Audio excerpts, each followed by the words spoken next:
Hi, I'm Hal Varian. I'm the Chief Economist here at Google. Google uses an auction system to rank the ads that appear in the search results page and to determine the cost for each ad click. In this talk, I'll take you through a general overview of how the ad auction works. First and foremost, Google users want ads they see to be relevant. They don't want to be bothered with ads that aren't closely related to what they're searching for. And advertisers want to show relevant ads so users will actually click on them. Meantime, Google wants to provide a good experience for users and a good value to advertisers so they come back and use their services again in the future. Now, I'd like to walk you through what a traditional auction looks like.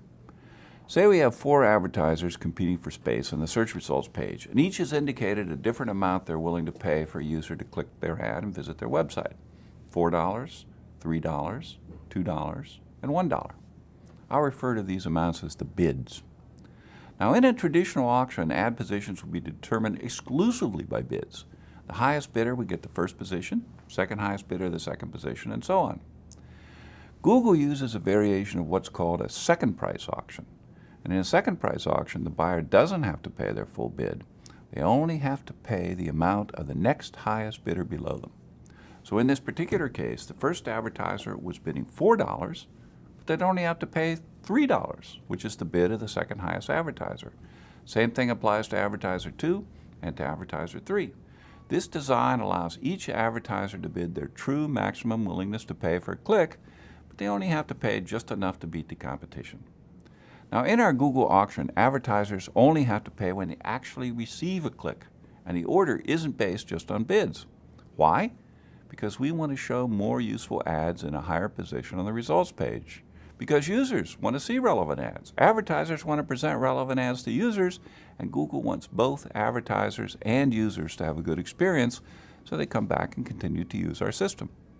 So we consider some other factors in addition to an advertiser's bid. The first factor is your expected click-through rate. This is our prediction of how often your ad will be clicked on when it's shown. All across Google, we rely on user feedback to drive decision making, and user click-through rates tell us what Google users really respond to. By allowing users to vote with their clicks, we have millions of people who are helping us to decide which ads are best for each search query. The next factor is your ad's landing page experience. An ad is only useful to a user if the landing page it leads to helps them find what they're looking for. A highly relevant landing page yields a higher score. What does a high-quality landing page look like? Well, it should have relevant and original content that helps a user complete their task.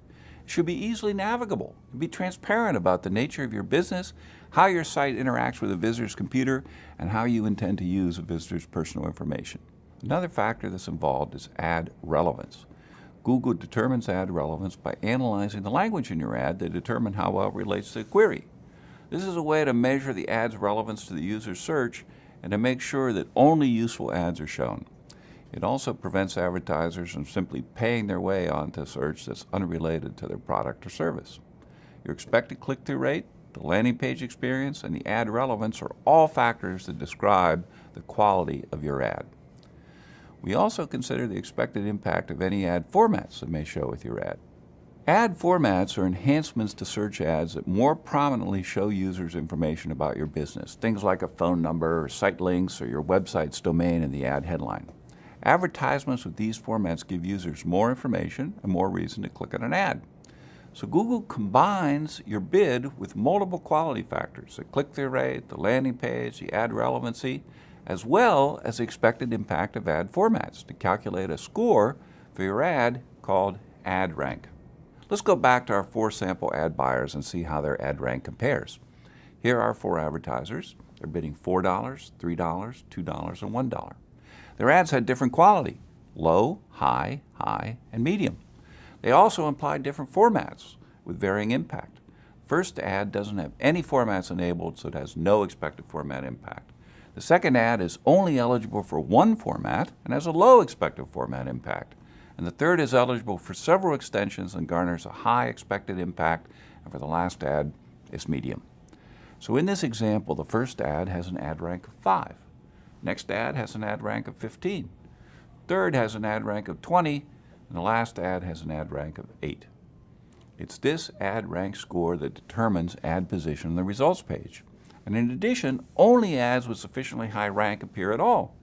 So with this ad, with an ad rank of 20, it gets first position, even though it has a lower bid. Why? Because of its quality and formats. The second highest ad rank is 15, so that ad gets position 2. And the third highest ad is 8, and it lands in position 3. The advertiser up here, who's bidding $4, has such a low quality and format impact that it doesn't get a position on the page at all, despite having the highest bid. So now we know how the ads are ranked, but how much do you actually pay for a click? Well, you pay the minimum amount that's necessary to maintain your position and any formats that are shown with your ad. So let's get back to our ad rank table and talk about the advertiser in position 1. He's competing with the advertiser in position 2. So the amount he has to pay is going to be just enough to beat the ad rank of the advertiser in position 2. For example, although he bid $2, he could have bid as low as, say, $1.73, and he would still have outranked the advertiser immediately below him. So that's what he'll pay for a click, $1.73. Similarly, the amount that advertiser in position 2 has to pay is the minimum needed to beat the ad rank of the advertiser in position 3, and so on down the page. So in this example, the top-ranked advertiser winds up paying less than what he was actually willing to pay for a click. And it's the same for the other advertisers as well. All right, let's talk about how advertisers can influence their cost per click and ranking in the auction. By improving your quality or adding ad formats, you can potentially improve your ad position. You could also end up paying a lower cost per click. So let's take a look at the advertiser in position 2. Suppose she improves her ad landing page. Now her ad rank goes up to 18. Her position here doesn't change, but what happens to how much she pays per click? Before, even though she bid $3, she only needed to bid, say, $2.68 to beat the ad rank of the advertiser immediately below her. So that's what she paid, $2.68. But now that she's improved the quality of her ad, assuming everything else stays the same, she could have bid as low as, say, $2.42 to beat the advertiser below her. So her cost per click goes down to $2.42. Why? Because the price an advertiser pays is partially based on her ad quality. Now imagine this advertiser wants to move to a higher position. So she increases her bid to $3.50. Now her ad rank goes up to 23. That's enough to give her a highest ad rank and to move her into position 1. And what does she pay? The amount that would be just enough to beat the ad rank of 20 below her. Assuming everything else stays the same, that might be, say, $3.38 in this particular case. So to wrap up, why do we handle ad ranking and pricing this way? Like I said at the beginning, it all goes back to the ecosystem Google, our users, and our advertisers all live in. When users see better ads, they're happier, and they're more likely to actually click on those ads, and that makes advertisers happier, which makes Google happy, because with happy users and happy advertisers, we get more people using our system. If you have more questions or want more information, please visit adwords.google.com/support. And thanks for your attention.